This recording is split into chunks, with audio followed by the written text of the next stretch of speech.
How you doing, YouTube? Mountain Massive Beer Reviews, back with yet another review. A little bit of crowler time in the form of Beer Tree Brewing's Lost Coconuts. Beer Tree. New brewery, kind of close to where I used to live. You notice new digs. I am in the process of moving, so I'm at the new spot now. I figured I'd set up real quick and do a couple beer reviews. Brought a couple beers in tow, and this is one of them. There used to be about an hour north of me from Scranton, Binghamton, and it's a cool brewery, man. On a actual hop farm, Willet Hop Farm. So they're all kind of into that farm brewery thing. And when I first went there, the beers were quite nice. The second time around I went there, I really dug what I had. So I went up there and ended up chatting with Mikey. He's the kind of the bar manager there. Super cool kid, knows his beers.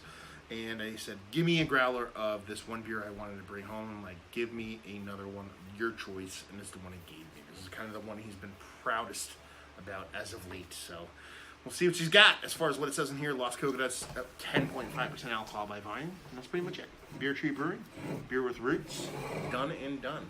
Let's see what the sucker has.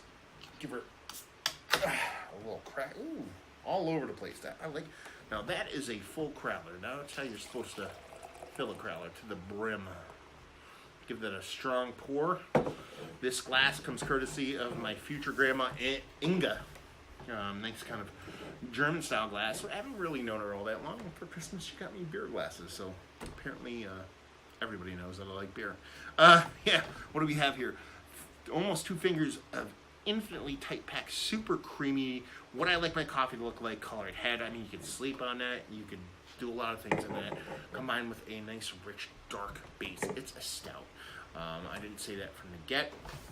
They have 10.5% here, but it's basically, as you would see, a coconut-based kind of stout. I believe there's coffee in it too. I don't remember, which is kind of cool. So we can dive into it and see what we actually smell. So yeah, what I'm getting here is roasted malts with a little bit of coffee. Is it coffee from outside of what the malts give you? I don't know. But I'm getting a nice kind of rich kind of maltiness from it. Not much coffee, not a ton of it, but enough to kind of give you a little bit of those coffee vibes. So like I said, I'm not sure if it's exactly coming from coffee or the malt itself, but at the same time, not really much coconut in there. Just a nice, rich, malty Imperial Stout. Let's see what she tastes like. Cheers.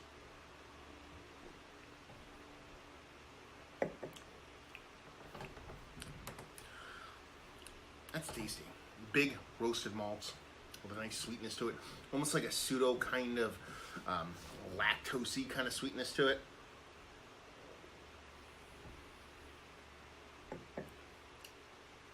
There's enough sweetness to kind of balance off that bittering. I believe that you're getting a bit of bittering from the malt and from a little bit from the hops. Like I said, there's those lactose vibes. Now, I think that lactose vibe is coming from that coconut. There's a bit of coconut in there. Nothing too crazy. So it's not super coconut in your face. But where this beer really kind of does it for me is its solidness. It's kind of a dirty word. Solid. A lot of people think that's kind of like, oh, a solid beer, that's kind of a mediocre beer.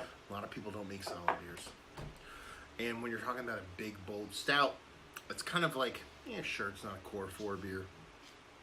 But it's just really well made. Nice and big, robust, tasty, not much as far as negative stuff going on. And just a really well done beer. Drinkable, at the same time being kind of hefty. It's a good beer. Perfectly teed up for a barrel version of this beer. I could see this beer with a couple tweaks.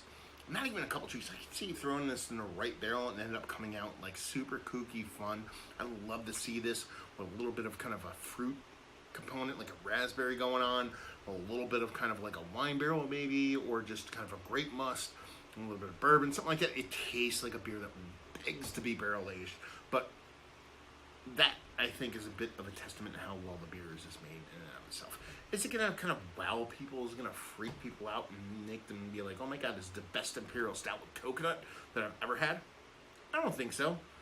But is it way better than what a lot of people do? And a lot of people end up throwing so many bits and pieces in beer that they end up hiding the kind of shit-tasticness of what they do. You know, it's super tasty, super drinkable, super chuggable, while at the same time being a big beer, and just a good, big Imperial Stout. That doesn't suck. So let's talk about it. It's one of the better semi-base Imperial Stouts. Again, it's not barrel aged, but it does have some stuff going on. So you say non-barrel aged Imperial Stouts I've had as of late. In the conversation, not the best, but definitely worth of being in the conversation. Value and availability, I forget what this Crowler costs. It's brewery only. I mean, they're a new brewery, they're a startup. They're just getting their legs underneath them and leave you with, if you like what, will you like this? If you like big Imperial Stouts, sure. It's, you know, it kind of has that kind of coconut thing written all over it to where it wants to tell you it's going to be this big coconut beer. While you do get a little bit of that coconut, it comes off a little bit more lactosey to me. It's not a huge heaping helping of coconut, while at the same time it gives you a nice well-made stout and it doesn't suck. Like I said, leaps and bounds better than what I originally had from the brewery when they first started off, and that's not knocking them from where they started. It's more a testament to where they've grown to, and that's pretty freaking awesome. And it's kind of a bummer they're moving. I'm going from what is it, an hour away to about 2 hours away, so now it's going to be a little bit harder for me to get up there, but still worth it to kind of venture out. So there you go, another review in the books. Want to talk about it down there? Want to check me out in the social medias? Type in Massive Beers in the Googs. If you want to check me out in the podcast realm, type in Beer Massive, M-A-S-S-I-F, into the Googs and find me there. And hopefully, you guys enjoyed your review. Hopefully, you enjoyed a nice big beer right now. And hopefully, see you next time. Cheers.